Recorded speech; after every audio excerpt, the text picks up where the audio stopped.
പാകിസ്ഥാൻ്റെ പ്രധാനമന്ത്രി നവാസ് ഷെരീഫിന് നമ്മുടെ ബോളിവുഡ് നടിയായ രവീണ ടണ്ടനെ കൊടുത്തതുകൊണ്ടാണ് കാർഗിൽ യുദ്ധം അവസാനിപ്പിച്ചത്. കേട്ടാൽ തന്നെ തെറി വിളിക്കാൻ തോന്നും. പക്ഷേ അതിനകത്തൊരു സത്യമുണ്ട്. അതായത് നമ്മുടെ പട്ടാളക്കാർ കാർഗിൽ തിരിച്ചു പിടിക്കാൻ വേണ്ടി, കാർഗിൽ, ദ്രാസ്, ടൈഗർ ഹിൽസൊക്കെ തിരിച്ചു പിടിക്കാൻ വേണ്ടി മലമുകളിലിരുന്ന പാകിസ്ഥാൻ പട്ടാളക്കാരോട് യുദ്ധം ചെയ്ത് വെടിയേറ്റ് വീണ് നമ്മുടെ 527 കൃത്യം കണക്കിന് ഓർക്കുന്നില്ല, അത്രയും ഭടന്മാർ കൊല്ലപ്പെട്ടു, വീരമൃത്യു വരിച്ചു.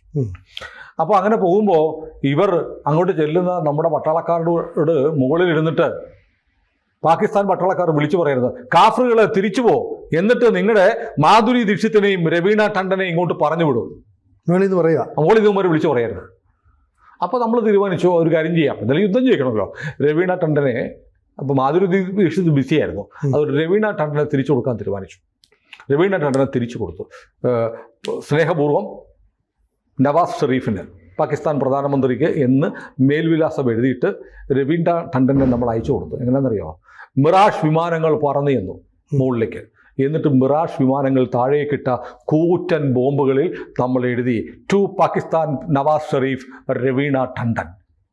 ഈ ബോംബുകളാണ് രവീണ ടണ്ടൻ എന്ന് എഴുതിയ ബോംബുകൾ പാകിസ്ഥാൻ പട്ടാളക്കാരുടെ തലയ്ക്കുമീതെ വർഷിച്ചുകൊണ്ട് കൂടിയാണ് നമ്മൾ ആ യുദ്ധം ജയിച്ചത്. കാർഗിൽ യുദ്ധം എന്ന് പറയുമ്പോൾ അതിനകത്തൊരു വലിയ ചതിയുണ്ട്. കാരണം ഈ ലാഹോർ ഉടമ്പടി പ്രധാനമന്ത്രി വാജ്പേയിയും പാകിസ്ഥാൻ പ്രധാനമന്ത്രി നവാസ് ഷെരീഫും തമ്മിൽ ഒപ്പുവെച്ചു. ഇന്ത്യയും പാകിസ്ഥാനും തമ്മിൽ കാലങ്ങളായി ഉണ്ടായിരുന്ന വൈരത്തിന് അറുതി വരുത്തുന്നു. ലാഹോറിലേക്ക് ബസ് സർവീസ് ആരംഭിക്കുന്നു. അങ്ങനെ വലിയ വിപ്ലവകരമായ മാറ്റങ്ങളാണ് ഇന്ത്യ മുൻകൈയെടുത്ത്. ശ്രദ്ധിക്കണം, പാകിസ്ഥാനുമായി നമ്മുടെ സഹോദര രാജ്യം, നമ്മുടെ ഭാഗമായിരുന്ന രാജ്യം, അവരെ വിശ്വാസത്തിലെടുക്കാം എന്ന് കരുതി ഇന്ത്യ സഹാനുഭൂതി, സഹവർത്തിത്വം, സാഹോദര്യം ഇതിൻ്റെയൊക്കെ കൊടിക്കൂറ മുന്നോട്ട് വെച്ചിട്ടാണ് ലാഹോർ ഉടമ്പടി ഉണ്ടാക്കിയത്. പക്ഷേ നമ്മൾ ഈ ലാഹോർ ഉടമ്പടി ഉണ്ടാക്കി നവാസ് ഷെരീഫും വാജ്പേയിയും തമ്മിൽ കൈകൊടുത്ത് അങ്ങോട്ടും ഇങ്ങോട്ടും ബസ് സർവീസ് ആരംഭിക്കുമ്പോൾ തന്നെ പാകിസ്ഥാൻ പട്ടാളം കാർഗിലിനുള്ള പദ്ധതി സ്വരുക്കൂട്ടുകയായിരുന്നു. അവർക്കറിയാം ഇരു രാജ്യങ്ങളും തമ്മിലുള്ള ഉടമ്പടിയുടെ ഭാഗമായി നമ്മുടെയാണ് കാർഗിൽ മലനിരകൾ. അവിടെ പാകിസ്ഥാനെ നിരീക്ഷിക്കാൻ നമുക്ക് ബങ്കറുകളുണ്ട്, പോസ്റ്റുകളുണ്ട്. ആ പോസ്റ്റുകളിൽ നമ്മുടെ പട്ടാളമുണ്ട്. പക്ഷേ മഞ്ഞുകാലം ആകുമ്പോൾ അതിശൈത്യം വന്നിട്ട് മഞ്ഞ് വന്ന് കുറഞ്ഞുവിടും, ബങ്കറുകളൊക്കെ മഞ്ഞിനടിയിലായി പോകും. അപ്പോൾ നമ്മളെന്ത് ചെയ്യും? നമ്മുടെ പട്ടാളക്കാർ തിരിച്ചു വരും. എത്രയോ കാലങ്ങളായി 1947 ശേഷം നിരന്തരം നടന്നുകൊണ്ടിരിക്കുന്ന പ്രക്രിയയാണ്. 99 അതിനൊരു മാറ്റം വരുമെന്ന് നമ്മൾ ആരും കരുതിയില്ല. പക്ഷേ ഇന്ത്യയുമായി ഒരു സൗഹൃദം എന്ന് പറഞ്ഞ് വാജ്പേയിയുമായി ഒപ്പിട്ട് ഈ കരാർ ഉണ്ടാക്കി ബസ് സർവീസ് വരെ ആരംഭിച്ച് ഇന്ത്യ പാകിസ്ഥാൻ ഭായി ഭായി എന്ന് മുദ്രാവാക്യം മുഴക്കിക്കൊണ്ട് തന്നെ പാകിസ്ഥാൻ നമ്മളെ ചതിക്കുകയായിരുന്നു. പാകിസ്ഥാൻ നമ്മുടെ പട്ടാളക്കാർ ഇറങ്ങിയപ്പോൾ കാർഗിൽ മലനിരകളിലേക്ക് അവരുടെ ആയിരക്കണക്കിന് ഭടന്മാരെ കയറ്റി അയച്ചു. എന്ന് പറഞ്ഞാൽ മലനിരകൾ മുഴുവൻ പാകിസ്ഥാൻ്റെ കയറി. അവിടെ ഒരു 0.4875 എന്ന് പറഞ്ഞൊരു പോയിന്റ് ഉണ്ട്, ഒരു മലനിരയുണ്ട്. അവിടെ പീരങ്കി കൊണ്ട് വെച്ചാലെന്നറിയോ, ലേ ലഡാക്ക് ഹൈവേ മുഴുവൻ ഈ മലയിൽ നിന്ന് കാണാം. അതിലേ പോകുന്ന എല്ലാ മിലിറ്ററി സന്നാഹങ്ങളെയും പീരങ്കി വെച്ച് തകർക്കാൻ പറ്റും, സപ്ലൈ തകർക്കാം. ഇന്ത്യൻ പട്ടാളത്തിൻ്റെ സപ്ലൈ ചെയിൻ മുറിഞ്ഞു പോകും, ആയുധം ഉണ്ടാവത്തില്ല, ഭക്ഷണം ഉണ്ടാവത്തില്ല. ആ ഹൈവേ മുഴുവൻ പാകിസ്ഥാൻ്റെ നിയന്ത്രണത്തിലാവും. അങ്ങനെ ദ്രാസ്, ടൈഗർ ഹില്ല്, 0.4875, 4150 തുടങ്ങിയ നിർണായക പോയിന്റുകളിലെല്ലാം പാകിസ്ഥാൻ പട്ടാളം ചതിവിലൂടെ കയറിപ്പറ്റി. ഇത് സത്യത്തിൽ നമ്മളാരും അറിഞ്ഞില്ല. അവരവിടെ കയറിയിരുന്ന് അവർ വെടിയൊന്നും വെച്ചില്ല. ഇവരവിടെ നിശബ്ദമായി ഈ പട്ടാളക്കാരിരിക്കുകയായിരുന്നു. ഇരുന്ന് കഴിഞ്ഞപ്പോൾ നമ്മുടെ ഒരു ആട്ടിടയൻ ബട്ടാലിക്കിലെ ഗാർഗോൺ എന്ന് പറയുന്ന ഒരു വില്ലേജിലെ ഒരു ആട്ടിടയനുണ്ട്, താഷി നങ്കയാലിന് കുറച്ച് യാക്കുകളുണ്ടായിരുന്നു.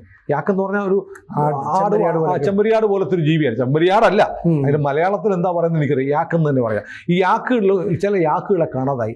ഇയാൾ ഈ മഞ്ഞ് മലകളിലൂടെ ഇങ്ങനെ യാക്കിനെ തപ്പി പോകുമ്പോൾ ചിലടത്ത് പട്ടാളക്കാരിരുന്ന് ട്രഞ്ച് കുഴിക്കുന്നു, ബങ്കറുകൾ ഉണ്ടാക്കുന്നു. അപ്പോൾ ഇന്ത്യൻ പട്ടാളം 47, ഇയാൾക്ക് 56 വയസ്സുണ്ട്. 56 വയസ്സുള്ള താഷി നങ്കയാൽ നോക്കുമ്പോൾ ഇന്ത്യൻ പട്ടാളം ഇറങ്ങിപ്പോയി. പിന്നെ ആര് അവിടെ വരാൻ സാധ്യതയില്ല. ഇത് ഒരു വർഷം ഇത് കണ്ടിട്ടില്ല. ഇതെന്താ ഈ മഞ്ഞുകാലത്ത് ആരാ ഇവിടെ ഇരിക്കുന്നത് എന്ന് പറഞ്ഞ് ഈ ദേശസ്നേഹിയായ രാജ്യസ്നേഹിയായ താഷി നങ്കയാൽ എന്ന് പറയുന്ന ഈ 56-കാരൻ, ഇപ്പോൾ അയാൾക്ക് 56 വയസ്സുണ്ട്.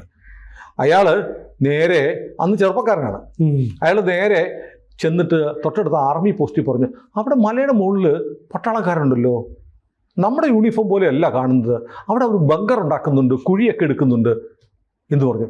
നമ്മൾ ഞെട്ടിപ്പോയി. നമ്മൾ ഞെട്ടി അന്വേഷിച്ച് നമ്മൾ ഒരു പട്രോൾ സംഘത്തെ അയക്കുമ്പോൾ മലകളിൽ മുഴുവൻ പാകിസ്ഥാൻ സൈന്യമാണ്. പാകിസ്ഥാൻ സൈന്യം നമ്മുടെ കാർഗിൽ മലനിരകൾ മുഴുവൻ പിടിച്ചടക്കി. അവസാനം പിന്നെ ഗത്യന്തരമില്ലാതെ ഒരു ലിമിറ്റഡ് വാർ. നമുക്ക് ഈ മലനിരകൾ പിടിച്ചെടുത്തേ പറ്റുള്ളൂ. കാരണം ആ മലനിരകളിലിരുന്ന് ഇന്ത്യക്ക് നേരെ കനത്ത പ്രഹരം അയക്കാൻ വലിയ പീരങ്കികളും ഒക്കെ ആയിട്ടാണ് ഇവരിയ്ക്കുന്നത്. അപ്പോൾ ഇതുകൊണ്ട് അയച്ചു കഴിഞ്ഞാൽ എന്ത് പറ്റും? നമ്മുടെ എല്ലാ സൈനിക വ്യൂഹവും തകർന്നു പോകും. അവസാനം നമ്മൾ മലനിരകൾ പിടിച്ചെടുക്കാൻ ജീവൻ മരണ പോരാട്ടമാണ്. കാരണം മോളിൽ ഇരുന്നവൻ വെടിവെക്കുകയാണ്, വെടിയുണ്ടല്ലോ, പീരങ്കി ഉണ്ടകൾ അയക്കുകയാണ്. അപ്പോൾ കയറി പോകുന്ന നമ്മുടെ പട്ടാളക്കാർ വീഴും. പക്ഷേ നമുക്ക് പിടിച്ചല്ലേ പറ്റൂ. നമ്മളങ്ങനെ ഈ മലനിരകൾ തിരിച്ചു പിടിക്കാൻ വേണ്ടിയുള്ള പാകിസ്ഥാൻ്റെ ചതിയെ മറികടക്കാനുള്ള നിർണായകമായ യുദ്ധം ആരംഭിച്ചു. കാർഗിൽ യുദ്ധത്തിൻ്റെ വിജയ ദിനമാണിന്ന്, അല്ലേ? അതിൻ്റെ വാർഷികമാണ്. അപ്പോൾ നമ്മൾ ഇതേക്കുറിച്ച് ഓർമ്മിക്കണം. ഒരുപാട് നമ്മുടെ മലയാളികളായ വീരജവാന്മാരുണ്ട്, ഒക്കെയുണ്ട്. പക്ഷേ അതിനകത്ത് പാകിസ്ഥാൻ പട്ടാളം അവസാനം തിരിച്ചോടിയ പാകിസ്ഥാൻ പട്ടാളം പേടിച്ച് വിറച്ച് പറയുന്ന ഒരു പേരുണ്ടായിരുന്നു, ക്യാപ്റ്റൻ വിക്രം ബത്ര. 24 വയസ്സേ ഉണ്ടായിരുന്നുള്ളൂ. 24 വയസ്സേ ഉള്ളൂ. ജമ്മു കാശ്മീർ റൈഫിൾസിലെ ധീരനായ യോദ്ധാവ്. അദ്ദേഹത്തിൻ്റെ കഥ പറയാൻ നമുക്ക് പറ്റില്ല. അതായത് വയർലെസ്സിലൂടെ ഒരു മെസ്സേജ് വന്നു, പട്ടാളക്കാരെ മുഴുവൻ കോരിത്തെരിപ്പിക്കുന്ന ഒരു മെസ്സേജ്. യേ ദിൽ മാംഗേ മോർ, കൂടുതൽ ഇനി എനിക്ക് ചെയ്യണം എന്ന് ഒരു പട്ടാള ഓഫീസർ പറയുന്ന വയർലെസ് സന്ദേശം കേട്ട് നമ്മൾ കോരിത്തിരിച്ചു. പക്ഷേ ഇവിടെ പാകിസ്ഥാൻ പട്ടാളത്തിൻ്റെ ഒരു വയർലെസ് സന്ദേശം നമ്മൾ ഡീകോഡ് ചെയ്യും, ഇൻ്റർസെപ്റ്റ് ചെയ്ത് പറയുന്നുണ്ട്. അവിടെ ഷേർഷാ വന്നിട്ടുണ്ട്, അതിഭീകരനാണ്, ഷേർഷയെ പിടിച്ചു നിൽക്കാൻ പറ്റില്ല, ഓടിക്കോ എന്ന് പറഞ്ഞിട്ടാണ് പാകിസ്ഥാൻ പട്ടാളം ഓടുന്നത്. എന്താ ചിതറിപ്പോയി.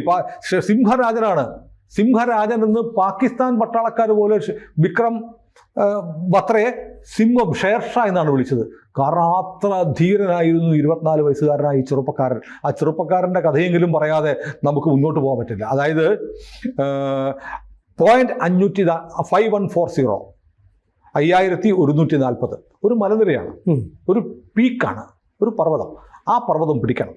ആ പർവ്വതം ചെങ്കുത്തായ മലനിരകളാണ്. ഈ ചെങ്കുത്തായ മലനിരകളിൽ പാകിസ്ഥാൻ പട്ടാളം കയറിയിരിക്കുകയാണ്.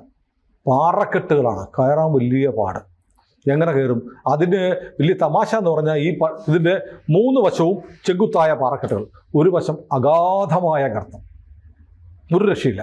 അടി തെറ്റിയാൽ 1000-കണക്കിന് അടി താഴത്തേക്ക് പോകും. അത്ര വലിയ ഗർത്തം. പാകിസ്ഥാൻ പട്ടാളം അവിടെ .5140 വളരെ കൂളായിട്ടിരിക്കുകയാണ്. അവർ ചായക്കപ്പൊക്കെ കൈ പിടിച്ച് മറുകയിൽ തോക്കും പിടിച്ചിരിക്കുകയാണ്. ചായ കുടിച്ച് ടിക് വെടിവെക്കുകയാണ് നമ്മുടെ പട്ടാളക്കാർ കയറി വരുമ്പോൾ. കാരണം 3 വശത്തും ഇന്ത്യൻ പട്ടാളം കയറി വരിക, പിടിച്ചല്ലേ പറ്റുള്ളൂ, പിടിക്കണമെന്നുള്ള ഓർഡർ വന്നു. ഓർഡർ കൊടുത്തിരിക്കുന്നത് അവിടെ 18 ഗ്രനേഡിയൻസിനെയാണ് ആദ്യം അയച്ചത്. അവർ 4 തവണ പോയി പരാജയപ്പെട്ടു പോയി. അവസാനമാണ് ജമ്മു കാശ്മീർ റൈഫിൾസിലെ ടീമിനെ അയക്കുന്നത്. അങ്ങനെ രാജ്യം പിന്നീട് പരംവീർ ചക്ര കൊടുത്തു വിക്രം ബത്രയ്ക്ക്. വിക്രം ബത്രയും സംഘവും കൂടെ കയറിയാണ്. അപ്പോൾ നോക്കുമ്പോൾ പാകിസ്ഥാൻ അറിയാം ഈ 3 വശത്തൂടെ വരത്തുള്ളൂ. 3 വശത്ത് വന്നാലും ഞങ്ങൾക്ക് ചായ സിപ്പ് ചെയ്ത് ഓരോ ഇന്ത്യക്കാരനെയും വെടിവെച്ച് വീഴ്ത്താം. അവർ വല്ല കൂളായിട്ട് ആയാസരഹിതമായി ഭയരഹിതരായിരുന്ന് ചായ കുടിച്ച് വെടിവെച്ച് ഇന്ത്യൻ ഭടന്മാരെ കൊന്നു വീഴ്ത്തിക്കൊണ്ടിരുന്നു 5140 പാകിസ്ഥാൻ സംഘം. പക്ഷേ ഷെർഷാ തീരുമാനിച്ചു, അസാധ്യമായ ഒന്നുണ്ടല്ലോ, മറുവശം അഗാധമായ ഗർത്തത്തിലൂടെ മുകളിലേക്ക് കയറാൻ തീരുമാനിച്ചു. ചെങ്കുത്തായ പാറയായിരിക്കില്ലേ? ഗർത്തത്തിൽ ചെന്നിട്ട് അവിടെ നിന്നും മലകളിലൂടെ പിടിച്ച് വിക്രം ബത്രയും സംഘവും പുറകിലൂടെ കയറി. അപ്പോൾ ഈ പാകിസ്ഥാൻ പട്ടാളക്കാർ ഒരിക്കലും പ്രതീക്ഷിക്കുന്നില്ല പിന്നിലൂടെ ഈ ഗർത്തത്തിലൂടെ അഗാധമായ കൊക്കയിലൂടെ കയറി വരുമെന്ന്. അവർ കൂളായിട്ടിരിക്കുമ്പോൾ ഇന്ത്യൻ പട്ടാളം എന്ത് ചെയ്തു? 3 സ്ഥലത്തുനിന്നും വെടിവെച്ചുകൊണ്ടിരുന്നു. കാരണം അവിടെ നിന്ന് അപ്പോൾ ഇവർക്ക് എൻഗേജഡ് ആവണമല്ലോ, അല്ലെങ്കിൽ സംശയം വരും. അങ്ങനെ എൻഗേജഡ് ആയിട്ടിരുന്നപ്പോഴത്തേക്ക് പക്ഷെ കുറേ കഴിഞ്ഞപ്പോൾ അവർക്ക് തോന്നി, എടാ ഇന്ത്യൻ പട്ടാളം വെടിവെക്കുന്നേ ഉള്ളൂ, കയറി വരുന്നില്ല. അതെന്താണെന്ന് അവർ ചിന്തിക്കുന്നതിന് മുമ്പ് ഷെർഷായും വിക്രം ബത്രയും ടീമും മുകളിലെത്തി.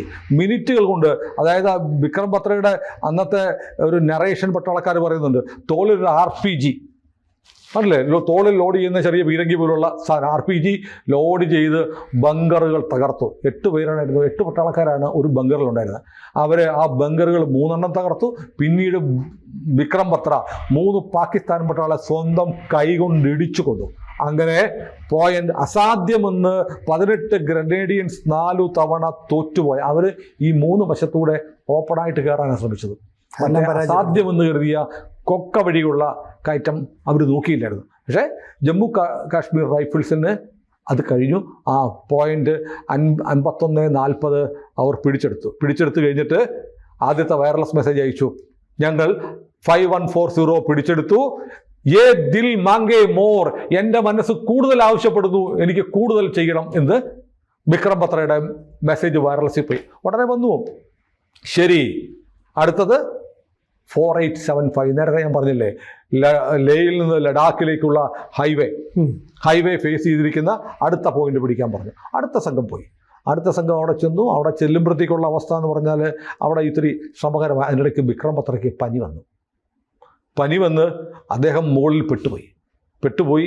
എന്തായാലും മല കയറി അവിടെ ആക്രമണം നടന്നപ്പോഴത്തേക്ക് പറയുന്ന അദ്ദേഹം ഇവരുടെ കമാൻഡർ പെട്ടുപോയി എന്ന് അറിയുമ്പോൾ പട്ടാളക്കാർ ഈ കമാൻഡർക്ക് കമാൻഡറെ അവർ പിതൃതുല്യമായി സ്നേഹിക്കുന്നത്, കമാൻഡർ ആപത്തിൽപ്പെട്ടു എന്നറിഞ്ഞ് അദ്ദേഹം അവിടേക്ക് പാഞ്ഞു ചെന്നു. ബാക്കി പട്ടാളക്കാരും ഉത്തരവ് ലംഘിച്ച് അങ്ങോട്ട് പാഞ്ഞു ചെന്നു എന്നൊക്കെ പറയുന്നുണ്ട്. ഏതായാലും അവിടെ വെച്ച് ഏറ്റുമുട്ടൽ നടന്ന് നമ്മുടെ ഭടന്മാരിൽ ഒരാൾ വെടിയേറ്റ് ചെയ്തു. മെഷീൻ ഗണ്ണ്, മോളിൽ നിന്നുള്ള മെഷീൻ ഗണ്ണിൻ്റെ മുന്നിലാണ് നമ്മുടെ ഒരു ഭടൻ വെടിയേറ്റ് വിട്ടത്. രക്ഷിക്കണം.